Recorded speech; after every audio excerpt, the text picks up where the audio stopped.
حروف یرملون کون سے ہیں؟ یا، را، میم، لام، واو، نون۔ یرملون کو ہی اگر آپ توڑیں تو اس کے اندر ہی حروف شامل ہیں، چھپے ہیں، یا، را، میم، لام، واو، نون، ملائیں تو یہ یرملون بن جاتا ہے۔ ادغام کی دو قسمیں ہیں، ادغام مع الغنہ اور ادغام بلا غنہ۔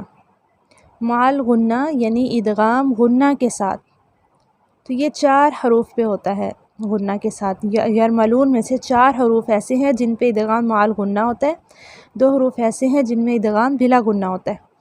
ادغام مع الغنہ ہوتا ہے یومن پہ، یا، واو، میم، نون، ٹھیک ہے، یومن، یا، واو، میم، نون۔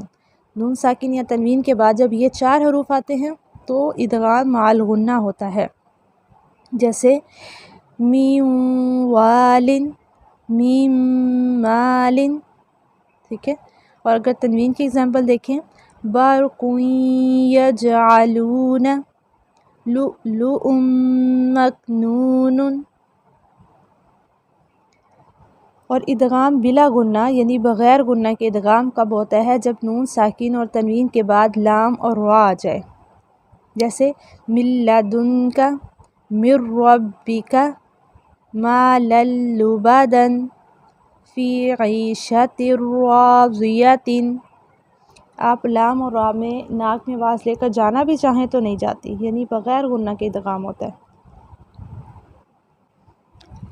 نون ساکن کے ادغام کی ایک شرط بھی ہے، اسے نوٹ کر لیجئے کہ نون ساکن پہلے کلمہ کے آخر میں ہوگا، ٹھیک ہے، اور حروف یرملون جو ہیں وہ دوسرے کلمہ کے شروع میں ہوں گے، تو وہاں پر ادغام ہوگا۔ لیکن اگر دونوں ایک ہی کلمہ میں آ جائیں تو اسے اظہار مطلق کہتے ہیں، یعنی کہ ایک ہی کلمہ کے اندر نون ساکن ہو اور اسی کلمہ کے اندر حروف یومن میں سے کوئی حرف آ جائے۔ یومن جو ہے نا، ابھی ہم نے پیچھے دیکھا، یا، واو، میم، نون، جس میں ادغام مع الغنہ ہوتا ہے، ان 4 حروف میں سے کوئی حرف آ جائے تو وہاں پر ادغام نہیں ہوگا بلکہ اظہار مطلق ہوگا، اور وہ 4 حروف ہیں پورے قرآن میں۔ الدنیا، یہاں پہ دیکھیں الدنیا میں کیا نون ساکن کے بعد یا آ گیا، یا حروف یرملون میں شامل ہے، لیکن ہم یہاں پہ ادغام نہیں کر رہے، اظہار ہو رہا ہے، ٹھیک ہے۔ الدنیا، پھر قنوان، صنوان، بنیان، تو یہ 4 حروف آپ نے 4 الفاظ جو ہیں وہ یاد کر لینے ہیں۔ اس کے بعد ہے اقلاب۔ اقلاب کا لغوی معنی ہے بدلنا، اور اصطلاحی معنی ہے نون ساکن اور نون تنوین کو میم سے بدل کر غنہ اور اخفا کے ساتھ ادا کرنا۔ نون ساکن اور نون تنوین کو میم سے بدل کر غنہ اور اخفا کے ساتھ ادا کرنا۔ نون ساکن یا نون تنوین کے بعد حرف با آ جائے تو وہاں اقلاب ہوگا، جیسے انبئونی، اب نون ساکن کے بعد با تھا تو ہم نے انبئونی نہیں پڑھا بلکہ پڑھا، نون کی آواز کو میم سے بدل دیا، انبئونی، انبورک، سمیع بصیر، ٹھیک ہے۔ چوتھا قاعدہ ہے اخفا۔ اخفا کا لغوی معنی ہے چھپانا، اور اصطلاحی معنی ہے نون کی آواز کو ناک میں چھپا کر اظہار و ادغام کی درمیانی کیفیت کے ساتھ ادا کرنا۔ قاعدہ کیا ہے؟ نون ساکن اور تنوین کے بعد حروف حلقی، حروف یرملون اور با اور الف کے علاوہ باقی 15 حروف بچتے ہیں، ان میں سے کوئی بھی حرف آ جائے تو اخفا ہوگا، اور اس اخفا کو اخفا حقیقی بھی کہتے ہیں۔ اگزامپل دیکھتے ہیں، فانصرنا، اب ہم یہاں پہ فن نہیں پڑھ رہے، ٹھیک ہے، فن غنہ ہوتا ہے، ناک میں آواز کو چھپانا جو ہے یہ اخفا ہوتا ہے، تو غنہ اور اخفا کی ادائیگی میں تھوڑا سا فرق ہے بس۔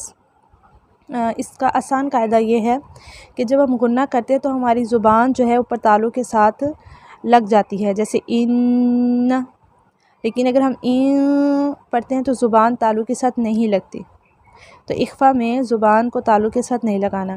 فانصرنا، منذر، منصورا، ینکثون،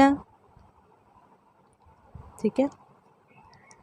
اخفا کا طریقہ کیا ہے؟ نون ساکن اور تنوین کو ادا کرتے وقت زبان کے کنارہ کو دانتوں یعنی ثنایا، رباعی، انیاب کے مسوڑوں کے ساتھ نرمی سے لگائیں، اور آواز کو خیشوم میں چھپا کر بغیر تشدید کے اس طرح ادا کریں کہ نہ ادغام ہو نہ اظہار۔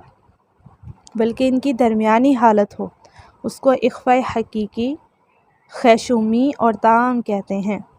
ٹھیک ہے، اخفاء کے بھی مراتب ہے۔ اعلیٰ اخفاء تب ہوتا ہے جب نون ساکن و تنوین کے بعد طا، دا اور تا آ جائیں، اور ادنا جب نون ساکن و تنوین کے بعد قاف اور کاف آ جائیں، اور وسطیٰ نون ساکن و تنوین کے بعد باقی حروف اخفاء آ جائیں۔ تو آج کا اتنا ہی کام ہے، اس کے بعد ہم اگلی کلاس میں جو ہے ادغام کو مزید ڈیٹیل سے دیکھیں گے انشاءاللہ۔ آج کے لیے اتنا کافی ہے۔ السلام علیکم ورحمۃ اللہ وبرکاتہ۔